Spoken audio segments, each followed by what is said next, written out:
લેરાના રાધે રાધે મિત્રો જો કે અમે તો જો ટાટા કંપનીની આપણે ટોપી પહેરી લીધી છે, ખેડૂત કંપનીના કપડા પહેરી લીધા છે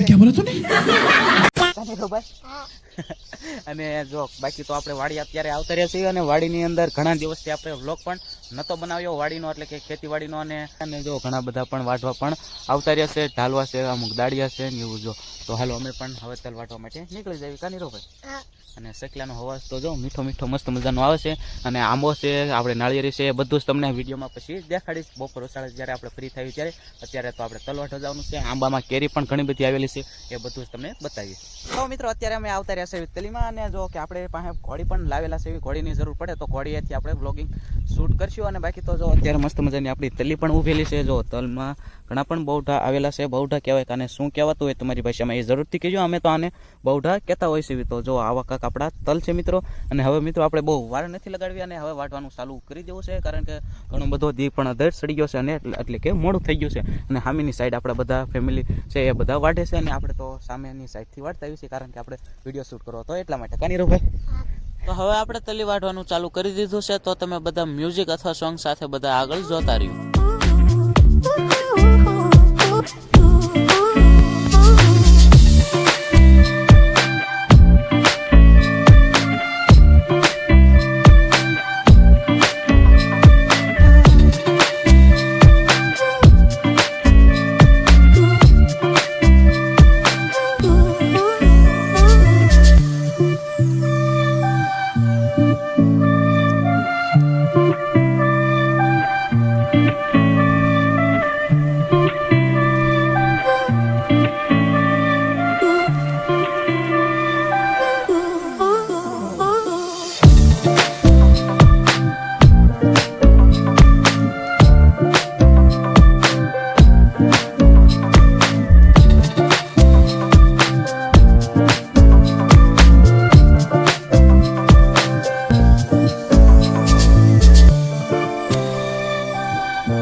મિત્રો તમે બધાનો વિડીયોનો એટલો સપોર્ટ હતો તો ફટાફટ આપણો એક સાહ આપણો લેવાઈ ગયો. અને મિત્રો પછી તો જો બધાના વારાફરતી સાહ લેવાઈ ગયા, એટલે બધા જ વયા ગયા આગળ.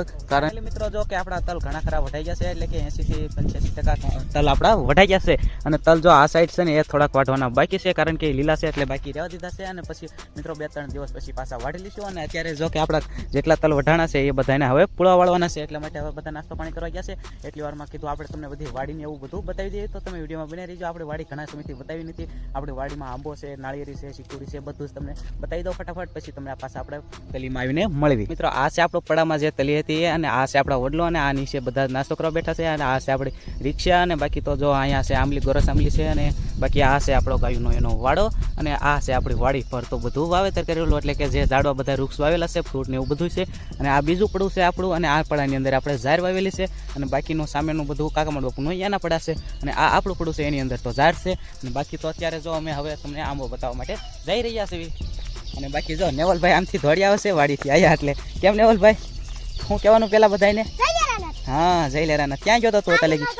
આ ગૌરાજભાઈ છે મોટા કા, જો શરમાણો એટલે ભાગી ગયો. બાકી ક્યાં તો તું અત્યારે લગી? હા ખાટલા ઉપર રમતો તો, અમે તલ વાટતા નેવલભાઈ. એમ તો હું નીરવભાઈ તો પછી ચાલુ કરી દીધું, તો વિડીયો તું આવ્યો નતો એટલા માટે. અને હવે બધાને હવે પેલા આપણે હાલ છે ને આંબો ને એવું બતાવવાનું છે. કેરી ખાવી છે તો જો સામે આપણે આ છે આપણી નાળિયેરી, અને આ આપણું પીડ્યું છે બુલેટ, એટલે કે રાણી. અને આ નાની નાળિયેરી છે, આ મોટી નાળિયેરી છે. નાળિયેરી એકવાર આવ્યા હતા એ તો પાડીને ખાઈ ગયા, બાકી હવે બીજી વાર હવે એના માટે જો ખાતર ને એવું નાખી દીધું છે, મીઠું ને એવું પણ નાખી દીધેલું છે. અને મસ્ત મજાના આપણા ઝાડવા અત્યારે લીલા લીલા છે, અને સકલાનો અવાજ તો તમને સંભળાતો જ હશે મીઠો મીઠો. બાકી જો આ છે આપણો આંબો. કઈ નેવલભાઈ જો કેરુંના હાથ જ કરે છે, આ લેવી છે, આ લેવી છે. બાકી જો આ આપણો છે મસ્ત મજાનો આંબો, અને આની અંદર કેરીઓ પણ આવેલી છે. તો જો નજીકથી તમને બતાવું, આ કેરી મસ્ત છે, આ સાઈડ છે કેરી. અને ઓણ ફાલમાં થોડુંક હળવું છે, બાકી બરોબર આવે એવો ફાલ તો કાંઈ આવ્યો નથી. અને અત્યારે જો સકલાનો અવાજ એવો મસ્ત મજાનો આવે છે, અને આ બધી સાઈડમાં કેરીઓ પણ છે. તો ઘણાની કેરી તો કાશી કેરી ખાવાની બહુ ફેવરેટ હોય, એટલે જો મસ્ત મજાનું કાંઈઓ છે. અને આપણા ગલુડા જો અહીંયા રમે છે, નેવલભાઈ રમાડે છે કા નેવલભાઈ. અને આ જો નેવલભાઈનો ભાઈ નિખિલ, કા નિખિલ મજા આવે ને વાડીએ હે? અને આ સાઈડ છે આપણી, આને શું કહેવાય મને ભૂલાઈ ગયું હે? કેળ કેળ કહેવાય. જો આ જામફળી છે અને આપણે કાપી નાખી છે એટલે ફૂટીને બીજી વાર સારી થાય.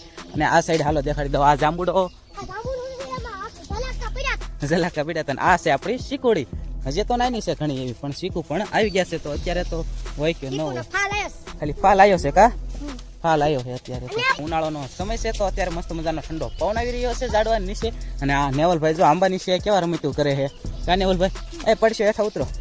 તો આવું હતું આપણો આંબો ને એવું. તો હાલો મિત્રો હવે તો બધા નાસ્તા પાણી કરી લીધા છે. તો આપણે ફટાફટ હવે પાછા વયા જઈએ પૂળા વાળવા માટે. એવું બતાવીને આવ્યા કે બધા આનથી નાસ્તો કરીને ભાગી ગયા હતા ને. નીરવભાઈ પીવે છે પાણી. જો છે કે કાંઈ નાસ્તો પીડ્યો હોય તો ખાઈ લો. કા નીરવ એવું થાય ને. અને બાકી જો આમ બધા આવી ગયા છે પૂળા વાળવા માટે. તો આપણે હવે જવા દઈએ પૂળા વાળવા માટે. એટલે જો બધા પોતપોતાના રીતે કામે લાગી ગયા છે. નાસ્તો કરીને બધા ભાગી ગયા. આપણે વિડીયો ઉતારીને આવ્યા એટલી વારમાં. અને આપણો ભાઈ બંધ જો અહીંયા કેવો કામે સોટી ગયો છે. વિડીયો તમે લેતા નથી ને એટલે મારે તલ વાઢવા મળવું છે. એટલે જો કાને હે કાસા તલવાડ નાખ્યા. મજા આવે તલવાડ હોય ને હે. પૂળા વાળવાના ચાલો હવે. જો એ બે બાંધે છે. તો હાલો આપણે છે ને હવે પૂળા વાળવા જઈએ. સાઈડ જો બધા વાળીને આગળ પણ થઈ ગયા છે. અને જો આપણે પૂળા વાળવા માટે સિંદરી પણ લઈ લીધી છે. અને પછી આપણે હવે પૂળા વાળવા માંડવા છે. કાની રોભાઈ તને આવડશે વાળતા પૂળા? આવડશે એમ. તો હાલો આપણે સારું કરી દઈએ. આપણો સાઈડ આવ્યો છે. કા નેવલભાઈ લીધી જો સિંદરી. પૂળા વળશે ત્યાંથી હે તો કેમ લીધી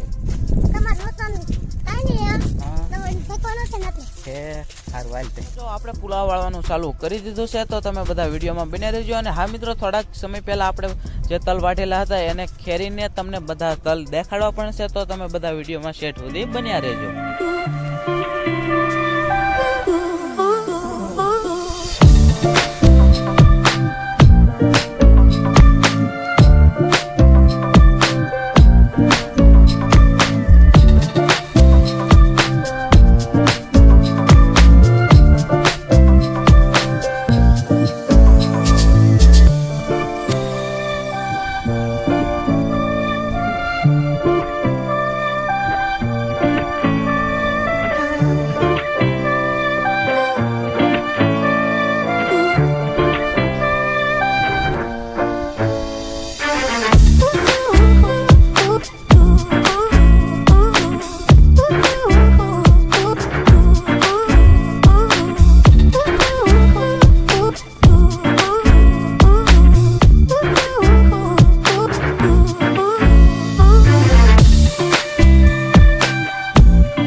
જો પૂળા બધા જ વળી ગયા છે. અને પૂળા વાળવામાં પણ ઝડપ આવતી હોય છે, કારણ કે પૂળા વાળવામાં એટલી વાર ના લાગે. એના કારણે ફટાફટ બધા જ પૂળા આપણા વળી ગયા છે. અને પૂળા વળી ગયા પછી આપણે એને ઓગલી પણ કરી નાખી છે. એટલે ઓગલા પણ કહેવાય અને ઓગલી પણ કહેવાય. એટલે જો બધા જ આપણા તલના બધા ઓગલા થઈ ગયા છે. અને ત્યારબાદ આપણે ઓગલા થઈ ગયા. આ ઓગલાને ખેરવામાં પણ આવતા હોય છે. એટલે 2-3 દિવસ જાય પછી એને ખેરવામાં આવતા હોય છે. અને આની પહેલાં આપણે આજે આપણે ઘઉં બધા આપણે તલ વાઢ્યા એ તલના તો હજી ખરે ને. એટલે જે આપણે પહેલાં વાઢેલા હતા તલ એના તો હવે ખેરવાના છે. એટલે બપોર પછીનો ટાઈમ થઈ ગયો છે.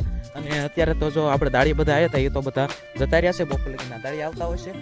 આખો દિવસ કાંઈ આવે નહીં. અને બાકી હવે આપણે પ્રોસેસર કરવાની છે. જે આપણે આ ઓગલા છે એ ઓગલાને ખેરવામાં આવતા હોય છે. એટલે જો કે આ ઓગલાને આપણે જે ખેરવાના નથી, આની 4-5 દી પહેલાં આપણે થોડાક અગાઉ પાકી ગયા હતા. એ તલ આપણે વાઢીને ઓગલા એના કરી નાખેલા હતા. એને અત્યારે હવે ખેરવાના છે. તો એ પણ તમને બધી જ પ્રોસેસર દેખાડી. આ જે છે તલ એ આજે આપણે વાઢી અને પૂળા વાળી અને પછી એનો ઓગલો કર્યો હતો. અને આ જે તલ છે એનો કલર થોડો બદલી ગયો છે, કારણ કે આના 4-5 દિવસ થઈ ગયા છે જે આપણે ઓગલો વાઢીને ઓગલો કર્યો હતો એનો. એટલે જો બેમાં કલર થોડોક ફાફેર રહેશે. આનો કલર થોડોક ડાઉન થઈ ગયો છે, એટલે કે ઝાંખો પડી ગયો છે. તો આ ઝાંખો પડવાનું કારણ છે કે આ તલ હવે સુકાઈ ગયા છે. તો આ તલને પછી આપણે હવે ખેરી લેવાના હોય. તો ખેરવા કેવી રીતના, તો એને સલાખો રાખીને ખેરવામાં આવતા હોય છે. તો હાલો તમને પણ બધું જ બતાવી દઉં કે કેવી રીતના ખેરવાના હોય છે. તલને ખેરવા માટે જો તલનો ઓગલો હોય એના ફરતા આપણે જે સલાખો પ્લાસ્ટિકનો આવે અથવા કાપડનો સલાખો આવે એ સલાખો ફરતી કોઈ આમ વીંટી દેવાનો, એટલે કે માથે ઓઢાડી દેવાનો. પછી ઓઢાડ્યા પછી બંને શેડા આપણે ટાઈટ કરવાના હોય છે. એટલે ટાઈટ કરવાનું 2 કોરથી ખેંચે શેડા, એટલે આપણો ભર ફૂલ ટાઈટ થઈ જાય. અને પછી એને આડો પાડી દેવાનો હોય. નીચેથી આમ ખેંચે 2 શેડા, એટલે જો આડો પડી ગયો આ રીતના આપણે સલાખામાં બધો લઈ લેવાનો હોય છે. એટલે તલ નીચે વેરાય નહીં. અને પછી 2-3 વાર આપણે ઠપકારવાનું, એટલે તલ જે બારા હોય એ બધા ખરી જાય. પછી સલાખાને પોળો કરી અને પછી મિત્રો હાથે તલ ખેરવાના હોય છે. એટલે બધા તલ ખરી જાય. તલ ખેરે બધા તલ ખરી ન જતા હોય એટલે એને 2-3 વાર તલ ખેરવા પડે. 3-4 દી તલ ખેરવાના હોય છે. અને હા મિત્રો, જો આ સાઈડ આપણે છે ને બધા તલ જે ખરી ગયા હતા એને સાઈડમાં લઈ અને એને દવણું કરવાનું છે. જે આપણે પાંદડી છે તલની, એ પાંદડી બધી કાઢવાની છે. એના માટે જો આપણે આ તલની પાંદડી કાઢવા હાટુથી જો આપણે એક સાવણી મસ્ત મજાની ઘઉં સાળવાની લીધી છે. એમાં બધા જ તલ નાખી અને પછી સાળવા માંડવાનું, વારા ફરતી બધા તલ સળાઈ જાય.